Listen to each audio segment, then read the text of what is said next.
সন্তানকে আমি সুন্দরতম অবয়বে সৃষ্টি করেছি, সুন্দরতম গঠনে তার বডি স্ট্রাকচারটাকে সুন্দর করেছি। যেখানে চোখ দেওয়ার দায়িত্ব সেখানে চোখ দিয়েছি, যেখানে জিহ্বা থাকার দায়িত্ব সেখানে জিহ্বা দিয়েছি, যেখানে কান থাকার কথা সেখানে কান দিয়েছি। এত যে সুন্দর করে বডিটা তৈরি করেছি, এই ঘুরে বেড়ার জন্য নয়। যুবক ছেলে তাগড়া বডি আর এটা RTR বাইক নিয়ে ঘুরে বেড়ার জন্য নয়। মা বোনটাই বিড়ি বাঁধবো দিনে ঘরে ঘরে বসে, এটার জন্য নয়। আল্লাহ কি বলছেন? তোমাকে আমি তৈরি করেছি সুন্দরতম অভাবে এই জন্য যে তুমি আমার দরবারে ইবাদত করবে। আমা খালাকতুল জিন্না ওয়াল ইনসা ইল্লা লিয়াবুদুন, আমার দরবারে অন্তত 24 ঘন্টায় 5 বার সময় দিবে। কিন্তু আজকে আমরা সেই ইবাদত নামক জায়গা থেকে ভুলে গেছি। তো যেটা বলছিলাম সেটা হচ্ছে যে শাবান মাসের গুরুত্ব রয়েছে। এই শাবান মাসে বেশি বেশি করে সিয়াম পালন করতে হবে। এবং এই শাবান মাসে যখন উপস্থিত হতো আল্লাহ রাসূল সাল্লাল্লাহু আলাইহি ওয়াসাল্লাম বলছেন, আল্লাহ রাসূল বলতেন, হে আল্লাহ আপনি আমাকে রমজান মাস পর্যন্ত পৌঁছে দিন, আমাকে রমজান মাস পর্যন্ত পৌঁছে দিন। আল্লাহ রাসূলের এই আশা, এই আকাঙ্ক্ষা যে রমজান মাস একটা ভালো পাপ থেকে প্রায়শ্চিত্ত করার মাস, রমজান মাস একটা পুণ্য কামাইয়ের মাস, রমজান মাস একটা নেকি অর্জনের মাস, রমজান মাস একটা পরকালে মুক্তি পাওয়ার একটা সুন্দর মাস। অতএব আল্লাহ আপনি আমাকে রমজান মাস পর্যন্ত পৌঁছে দিন। এক শ্রেণীর মুসল্লি আছে, এরা বলে রমজান মাস আসলে বিপদ। ওদের রমজান মাস আসলে ওদের পেট ব্যথা হয়, ওদের হাঁটুতে ব্যথা হয়, পেটে গ্যাস হয়, অম্বল হয়, বিভিন্ন হার্টের প্রবলেম হয়, সুগার বেড়ে যায়, বিভিন্ন সমস্যা। এদের ইমান 000, এদের ইমান নেই। রমজান মাস আসলে, শাবান মাস আসলে খুশি হতেন সাহাবীরা। কদিন পর রমজান মাস, তারা খুশি হতেন। আর আমরা কষ্ট অনুভব করছি। তাহলে আপনাকে শয়তান গ্রাস করে নিয়েছে, আপনি শয়তানের আন্ডারে চলছেন এখন। অতএব এই শাবান মাসের গুরুত্বকে ভাবতে হবে। এবং এই রমজান মাস আসছে, এই রমজান মাসে ত্যাগের মাস। রমজান মাসকে শুধু এই রমজান মাস পেলাম আর প্রতি বছর ছেড়ে দিব, আর আমিও রমজান মাস শেষ বিদায় নিবে আর আমিও বিদায় নিব, এরকম করলে হবে না। রমজান মাসে নামাজ শুরু করতে হবে। 7 বছর বয়স হয়েছে নামাজ পড়ে না, 10 বছর বয়স হয়েছে, 7 বছর বয়সে নির্দেশ নামাজ পড়ো আব্বু, নামাজ পড়ো আম্মু, নামাজ পড়ো। 10 বছর বয়স হয়েছে নামাজ পড়ে না। আপনি যদি একজন সতর্ক সচেতন একজন এলিজেবল ফাদার হন, যোগ্য বাবা হন, আপনাকে লাঠি পিটা করতে হবে। এই যে লাঠি রয়েছে এটা দিয়ে তাকে পিটিয়ে পিটিয়ে নামাজ পড়তে হবে। কেন নামাজ পড়বে না? কিন্তু আপনার বাবারাই তো নামাজ পড়ি না, ছেলে মেয়েদের কী বলবো? ছেলেকে যদি বলি বাবা আপনি তো নামাজ পড়েন না, ডাইরেক্ট বলবে, ডাইরেক্ট হিট করবে, টিট ফর টেট। অতএব আমরা নিজেদের সচেতন করবো। যে সমস্ত মা বোনরা এসেছি, কথাগুলোকে সিরিয়াসভাবে নেবেন, গুরুত্ব সহকারে নেবেন। যে আজকে মা বোনদের মধ্যে বেশি গাফিলতি, পর্দা কোথায় গেলে খবর রাখে না। আল্লাহ রাসূল বলছেন সহি তারগিবের 3337 নম্বর হাদিস, লা ইয়াদখুলুল জান্নাতা সালাসাতুন লা ইয়াদখুলুল জান্নাতা আবাদা, যে 3 শ্রেণীর লোক কখনো জান্নাতে যাবে না। 1 নম্বরে আদ-দায়ুস, যেই সমস্ত পরিবারের গার্জিয়ান যার স্ত্রী পুত্র সন্তান কী করে না করে খোঁজ রাখে না, যার স্ত্রী রাস্তাঘাটে বসে বিড়ি বাঁধে খোঁজ রাখে না, যে বিড়ি কোথায় বাজছে, এমনিতে এটা হারাম, তার কোথায় গিয়ে কাজটা করছে এটা খোঁজ রাখে না, তার স্ত্রী তার কন্যা হাই স্কুলে যায় বেপরদায় চলে যায় খোঁজ রাখে না, এরা হচ্ছে দায়ুস। দায়ুস সেই যার মধ্যে দিয়াশা রয়েছে শূকরের প্রাণীর মধ্যে। শূকরের লজ্জা নেই, সে তার স্ত্রীর সঙ্গে যখন মিলন করে তখন সে আরও বাকি শূকরগুলোকে, মেল অর্থাৎ পুরুষ শূকরকে ডাকে, আসো আমার স্ত্রীর সঙ্গে মিলন করো। ওর লজ্জা নেই, ও কোথায় কী খাবে ও লজ্জা নেই, ঘদঘদ করে বেড়াবে। এই জন্য শূকরের সাউন্ড কি? গ্রান্ট মানে ঘদঘদ করা, তো ওইরকম করে বেড়াবে। তো যে সমস্ত পুরুষ, আল্লাহ রাসূল বলছেন আদ-দায়ুস, 1 নম্বরে হচ্ছে ওই সমস্ত পুরুষেরা জান্নাতে যাবে না যারা পরিবারটাকে কন্ট্রোল করতে চান না। 2 নম্বরে আল্লাহ রাসূল বলছেন মুদমিনুল খামর, যারা নিয়মিত নেশা দ্রব্য পান করে। এখন বিড়ি সিগারেট জায়েজ, মদ কোনো ব্যাপার নয়। এই জন্য জওহরলাল নেহরু ভারতের আমরা জানি প্রথম prime minister, first prime minister of India Jawaharlal Nehru, যখন ভাগ হচ্ছিল আর কি, হিন্দু মুসলিম দেশ বিভক্ত হচ্ছিল, পূর্ববঙ্গ পশ্চিমবঙ্গ, যেটা বাংলাদেশ নাম এখন বর্তমানে পূর্ববঙ্গ আর আমাদের পশ্চিমবঙ্গ, তখন তিনি বলতেন যে তোমরা কি বলছো, ছিনকে লেঙ্গে হিন্দুস্তান, ছিনকে লেঙ্গে পাকিস্তান, কি বলছো? মুঝে হিন্দু আর মুসলমান মে कोई फर्क नजर नहीं आता, हिंदू और मुस्लिम मध्य में कोनो पार्थक्य देखते पाई ना। हिंदू का लड़का वो मौत पीते हैं दुकान में और मुस्लिम का लड़का भी मौत पीते हैं दुकान में। हिंदूर छेले मौत खाए दुकाने, मुस्लिमेर छेले मौत खाए दुकाने। हिंदूर छेले दाड़िये पेशाब करे, मुस्लिमेर छेले दाड़िये पेशाब करे। हिंदूर छेले बीड़ी खाए, मुस्लिमेर छेले बीड़ी खाए। कि बोलছো তোমরা হিন্দু মুসলিম ভাগ করবে? আমরা তো সবাই একই। আজকে আমরা একই হয়ে গেছি না? আচ্ছা একই হয়ে গেছি, তো আল্লাহ রাসূল বলছেন আল্লাহ রাসূল বলছেন অমিতমিনুল খামর, নিয়মিত যারা নেশাদ্রব্য পান করে, যারা বিড়ি সিগারেট ছাড়া চলতে পারে না, খৈনি ছাড়া চলতে পারে না, মা বোন যারা আমরা জোরদা খাই, যারা গুণের সঙ্গে যুক্ত, এরা কখনো জানাতে যাবে না। 3 নম্বরে আল্লাহ রাসূল বলছেন অরাজুলাতুন মিনান নিসাই, পুরুষের বেশধারী নারী, পুরুষের বেশধারী নারী, পুরুষদের উচিত টাকনুর উপরে কাপড় পরতে হবে, হয় কি না? সই মিশকাতে 4311 নম্বর হাদিস লায়াত, যে আল্লাহ রাসূল বলছেন যে পুরুষদেরকে টাকনুর উপরে কাপড় পরতে হবে।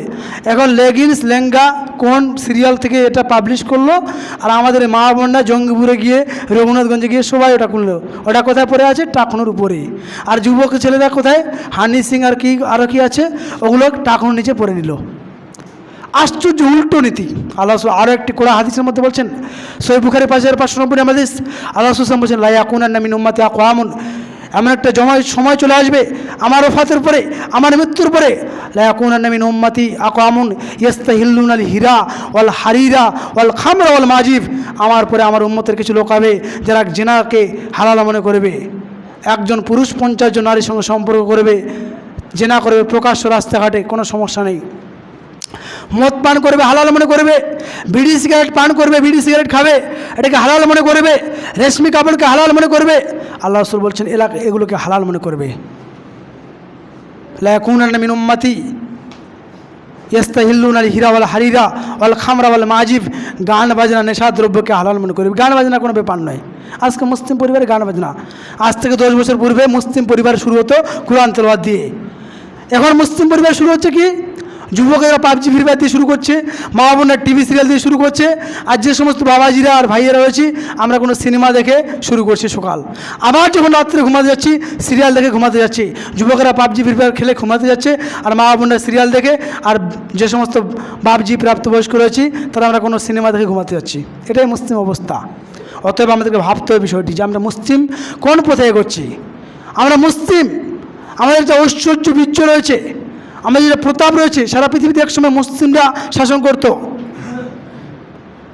আজ বুঝি কেন বলেছিল শেষ পায়গাম্বার, মোর পরে যদি কেউ নবী হতো হতো সে এক উমর। অর্ধ পৃথিবী শাসন করেছো ধুলার তক্তে বসি, খেজুর পাতার প্রাসাদ তোমার বারে বারে গেছে খসি। কাজী নজরুলের কবিতা।